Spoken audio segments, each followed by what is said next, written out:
ان کی آنکھوں میں بجلی جیسی چمک تھی، بازوؤں میں قوت ایمانی اور دل میں جذبہ شہادت۔ وہ ارطغرل کے سپاہی تھے۔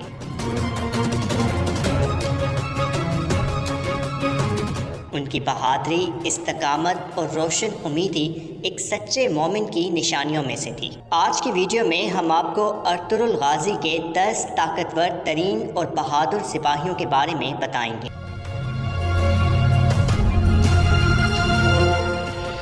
نمبر 10، ملک شاہ۔ یہ سپاہی ارطغرل غازی کے ہمراہ بہت ساری اہم مہمات میں شامل رہا۔ دشمن خواہ کتنا ہی طاقتور اور کتنی ہی کثیر تعداد میں کیوں نہ ہو، ملک شاہ نے جب بھی اپنی تلوار فضا میں لہرائی تو اس کے سامنے رضائے الہی کا حصول اور اپنے سردار کا مبارک مقصد رہا۔ ارطغرل غازی بھی اپنے سپاہی پر بھرپور بھروسہ اور انحصار کرتے اور اہم ترین مقاصد کی تکمیل کے لیے ملک شاہ کو اپنے ساتھ رکھتے۔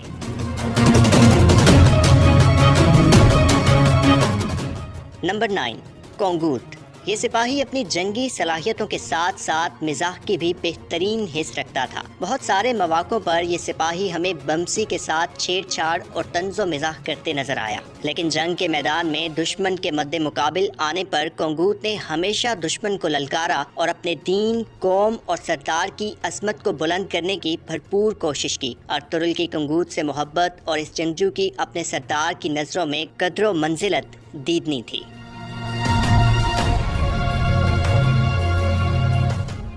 نمبر 8، مرگن۔ باطل سے حق کی جانب سفر اگرچہ مشکل اور طویل ہے، لیکن رحمت خداوندی ہو جائے تو محض ایک کن ہی کافی ہے۔ مرگن بھی ایک منگول تھا جو نویان کا اہم سپاہی تھا اور مسلمانوں کا دشمن، لیکن پھر مرگن نے اسلام قبول کیا اور ارطغرل کی زیر قیادت جہاد کو اپنی زندگی کا مقصد بنا لیا۔ مرگن نے اپنی سابقہ شناخت سے فائدہ اٹھاتے ہوئے منگولوں کی صف میں رہتے ہوئے ارطغرل غازی کے لیے جاسوسی کے فرائض ادا کر کے نہایت اہم اور حساس معلومات کی ترسیل کو یقینی بنایا، اور اس مقصد کی تکمیل میں پکڑے جانے پر بدترین تشدد کا سامنا بھی کیا، لیکن وہ ذات جس نے دہتی آگ میں ابراہیم علیہ السلام اور تاریک کنویں میں یوسف علیہ السلام کو تنہا نہیں چھوڑا، اس ذات نے مرگن کو بھی مسکراتے چہرے کے ساتھ اپنے سایہ رحمت میں لے لیا۔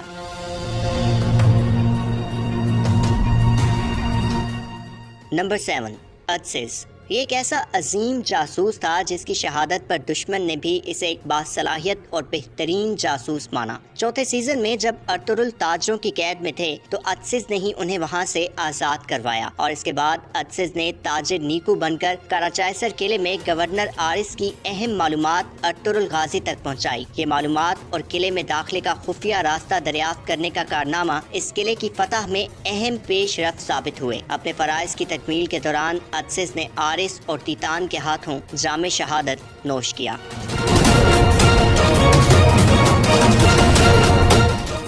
نمبر 6، دمرول۔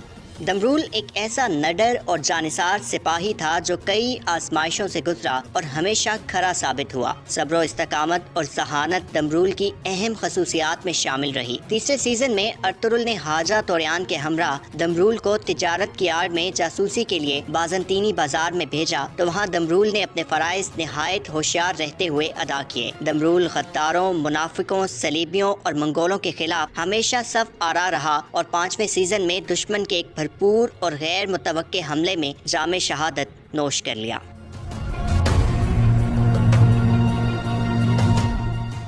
نمبر 5، سمسا۔ سمسا بنیادی طور پر ارطغرل کا سپاہی نہیں تھا، لیکن ددرگا قبیلے کے سردار توتکن کا جانثار سپاہی تھا۔ لیکن توتکن کی شہادت کے بعد جب ارطغرل نے بازنطینی سرحدوں کی جانب ہجرت کا فیصلہ کیا تو سمسا بھی ارطغرل کی فوج میں شامل ہو گیا۔ اس کے بعد سے یہ بہادر جذبہ شہادت دل میں لیے متعدد مہمات میں ارطغرل کے شانہ بشانہ لڑا۔ قبیلے کے اندرونی معاملات ہوں یا دشمن کے خلاف کوئی مارکا، ارطغرل غازی نے ہمیشہ سمسا پر بھروسہ اور انحصار کیا۔ چوتھے سیزن میں بہادر بے کی غداری کے باعث سمسا تیتان کے ہاتھوں شہید ہو گیا۔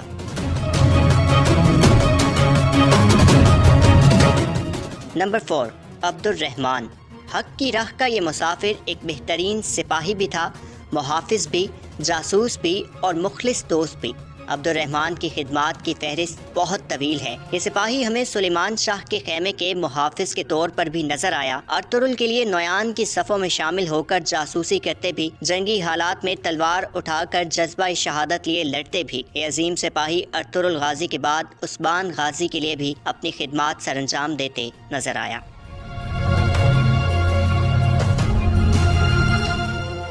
نمبر 3، دوان۔ پرسکون شخصیت، دھیما لہجہ اور شریر مسکراہٹ رکھنے والا یہ سپاہی ارطغرل کے قریب ترین دوستوں میں شمار ہوتا تھا۔ دوان پہلے سیزن سے تیسرے سیزن تک ہر جگہ اپنے بیم ارطغرل کے ساتھ نظر آئے۔ اگر کسی مشن پر ارطغرل دوان کو ساتھ نہ لے جاتے تو دوان شدید بے چینی کا شکار رہتے اور جلد از جلد ارطغرل تک پہنچنے کی کوشش کرتے۔ ایسا ہی ایک واقعہ اس وقت پیش آیا جب حلب کے امیر العزیز سے ارطغرل حلیمہ سلطان کو بازیاب کروانے کے لیے اکیلے گئے تو دوان سے رہا نہ گیا اور وہ پیچھے پہنچ گئے۔ ایک اور مقام پر جب باقی ترک سرداران حلیمہ سلطان کے بھائی یکت کو اپنا سلطان مانتے ہوئے ارطغرل کو تنہا ملاقات کے لیے بلایا تو اس وقت بھی ارطغرل کے منع کرنے کے باوجود بمسی کے ساتھ دوان ارطغرل کے پیچھے گئے اور ضرورت کے وقت اپنے سردار کے شانہ بشانہ لڑے۔ تیسرے سیزن میں اپنے فرض کی تکمیل کے لیے دوان طویل مدت تک اپنے قبیلے اور بیوی سے بھی دور رہے۔ آخر ایک فرض کی تکمیل کے دوران دوان نے جام شہادت نوش کر لیا۔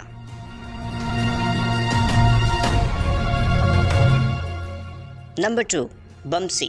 جنون، طنز و مزاح، خلوص اور ضد جب یکجا ہو جائیں تو بمسی جیسا عظیم جنگجو سامنے آتا ہے۔ بمسی ارطغرل کے اہم ترین اور قابل ترین سپاہیوں میں شمار ہوتے تھے۔ پہلے سیزن سے 5ویں سیزن تک بمسی نے ہر کٹھن مرحلے پر اپنی تلوار کو حق کے قیام کے لیے اٹھایا اور نڈر ہو کر لڑے۔ حلب میں غداروں اور صلیبیوں سے جھڑپ ہو یا منگولوں سے ٹاکرا، کراچائسر قلعے کی فتح کی مہم ہو یا دشمن کی بلوں میں گھس کر انہیں نیست و نابود کرنے کا معاملہ، بمسی نے ہر جگہ اپنی قابلیت سے اپنے قبیلے، قوم اور سردار کے لیے اپنے جسم کی تمام توانائیاں یکجا کر کے مقابلہ کیا۔ بمسی ایک بہترین سپاہی کی مانند نہ صرف جنگ کے میدان میں بہادری سے لڑے بلکہ اپنے خیمے اور اپنی بیوی کے فرائض سے بھی کبھی غافل نہ ہوئے۔ بمسی پر کئی آزمائشیں اور مصیبتیں آئیں لیکن صبر و استقامت اور روشن امیدی کا دامن بمسی نے کبھی ہاتھ سے نہ چھوڑا۔ ارطغرل کی بمسی سے محبت بھی تیتنی تھی اور وہ اپنے سپاہی کو اپنے دل کے بہت قریب مانتے تھے۔